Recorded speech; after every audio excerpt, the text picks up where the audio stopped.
All right, today we're looking at investigation 3.3. Along the top, it says to read page 66 as a class, so open up your book to page 66. On page 66 at the top, it says 3.3, planning a field trip, finding individual cost. It says the science teachers at Everett Middle School want to take their 8th graders on a field trip to a nature center. It costs $750 to rent the center's facilities. The school budget does not provide funds to rent the nature center, so students must pay a fee.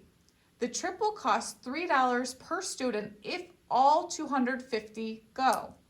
The teachers know, however, that it is unlikely that all students will go.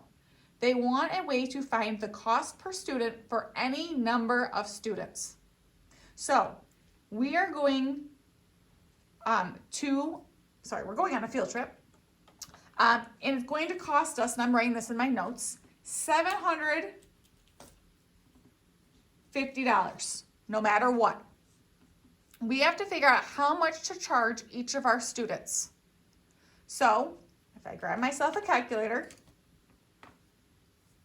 and I take my $750, and I divide it amongst 25, because if I have 25 students going, I'm going to take my cost and divide it amongst those students.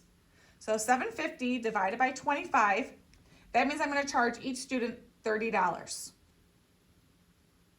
All right, if I take my $750 and say 50 students go, so divide it amongst 50, I have 15 students going. If I take my 750 divided by 75 students, then I only have to charge $10. Say 100 students go, so 750 divided by 100. That means I have to charge $7.50. 125 students go, 750 divided by 125. That's $6. 150 students go, so 750 divided by the 150. That means $5 per student. If I do 750 divided by my 175 students who go, I'm going to charge $4 and we're going to round to 30 cents. If I have 750 students $750 divided by my 200 students, I have 3.75. And then 750 divided by my 250 students, I'm left with $3. Number 2 says describe the pattern relating the cost per student to the number of students who visit the nature center. So if I'm looking at the cost in comparison to the number of students, so if I look at the number of students here, 25 to 50, 50 to 75, 75 to 100, 100 to 150, 125, 125 to 150, 150 to 75, you'll notice that these numbers are continuously going up. They're increasing. So as the number of students increases,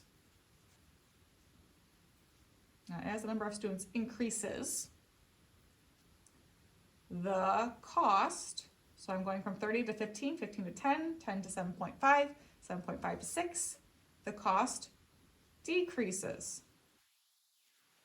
The more students that go, the less it's going to cost us.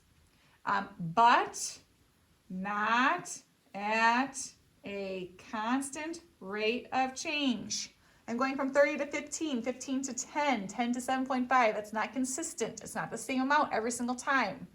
I'm not adding or subtracting the same amount. Writing an equation. So I know that you know y equals mx plus b.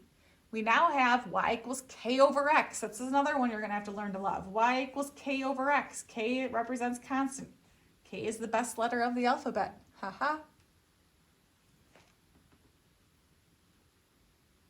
My constant, the thing that stayed the exact same thing throughout this whole table, was that $750.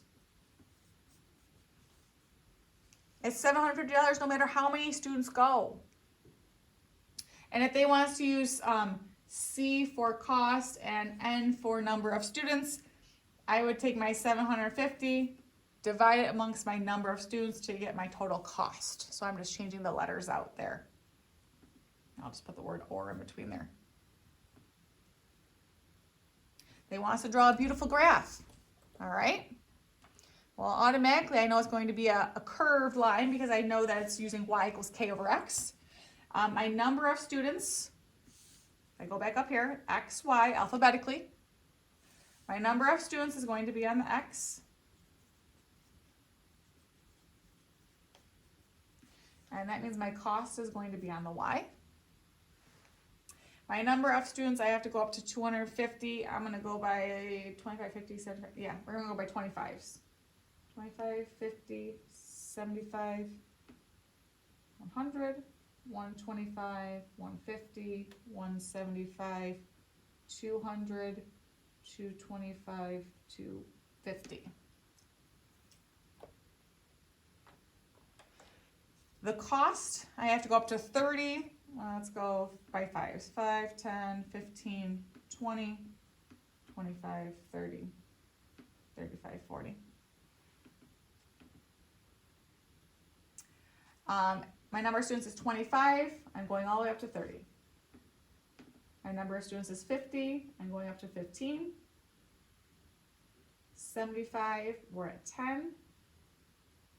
100, I'm at 7.5. 125, I'm at 6. 150, I'm at 5. 175, I'm at 4.3 roughly. 200, I'm at 3.75. And 250, I'm at 3. Here's my little whisker.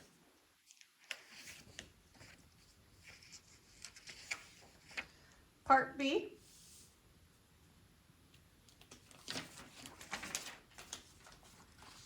Says to find the change. All right, so I'm going to rip my pages because I've got a statement here. I'm going to rip my pages apart so I can see what I'm looking at. It says to find the change in the cost per student as the number of students increase in the following ways. So from 10 to 20, and then from 100 to 110 and 200 to 210. So if I'm looking from 10 to 20, okay, I don't have that on my table, so I got to figure this out. So I'm using my y equals k over x. I'm using that equation that we already created. Our constant was 750.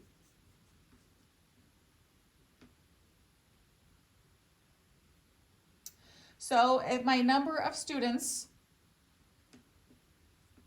is 10, so 750 divided by 10 is 75. And if it's 20, so 750 divided by 20, we've got 37.5. So how do I get from 75 to 37.5? It's a difference of 37.5. I gotta squeeze it down here, I'm gonna circle it.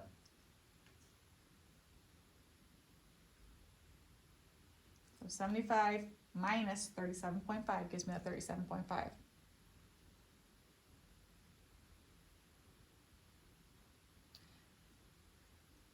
If I try the next one, I'm going from 100, so 750 divided by 100 is 7.5. 750 divided by 110. 750 divided by 110 gives me 6.8.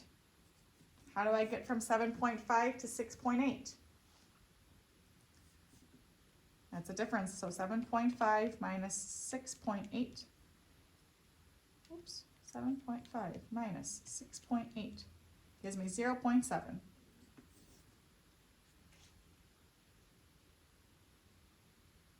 And then from 200 to 210, so 750 divided by 200. 750 divided by 200 gives me 3.75. And 750 divided by 210 gives me 30.57. So if I do my 3.75 minus 3.57, that gives me a difference of 0.18.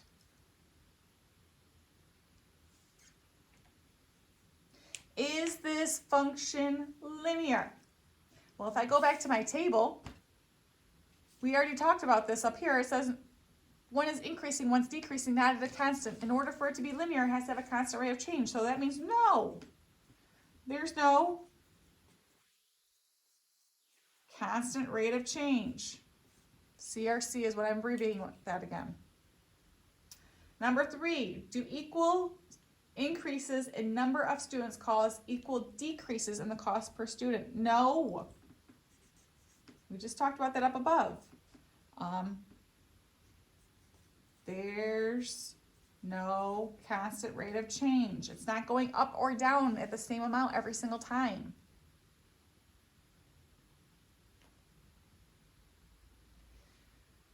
D, the science teachers decide to charge $5 per student for the field trip.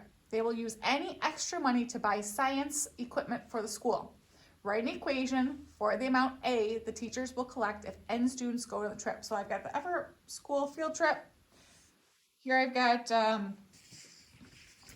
Jaden's paying, Stephen, Maria, Leo. So they want us to write an equation. So they say that they're going to charge, let me grab myself a highlighter, $5 per student for the field trip, no matter how many students go. So 5 is my constant. It doesn't matter if 100 students going, they're all charging $5, so that's 500. It doesn't matter if 200 students go. It doesn't matter if 600 students go. They're always charging $5, so 5x. They want us to use A and N for number of students, so $5 per number of students will give me my amount of money that I'm going to get.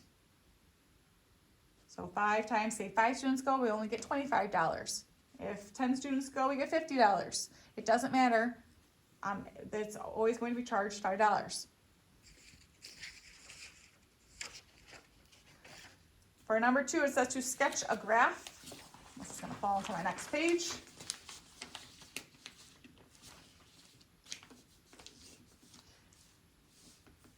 So this is my number of students. And I don't really have any data.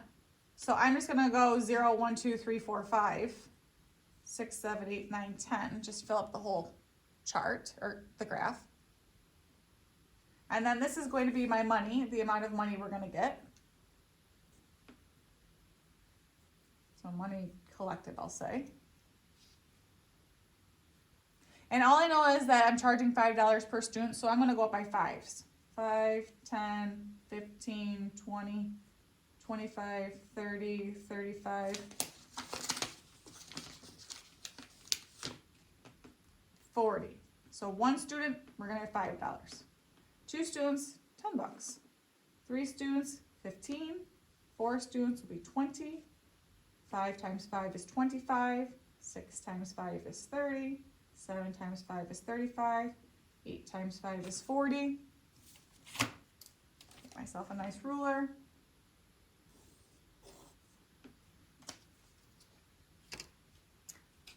Look at that beautiful graph right there.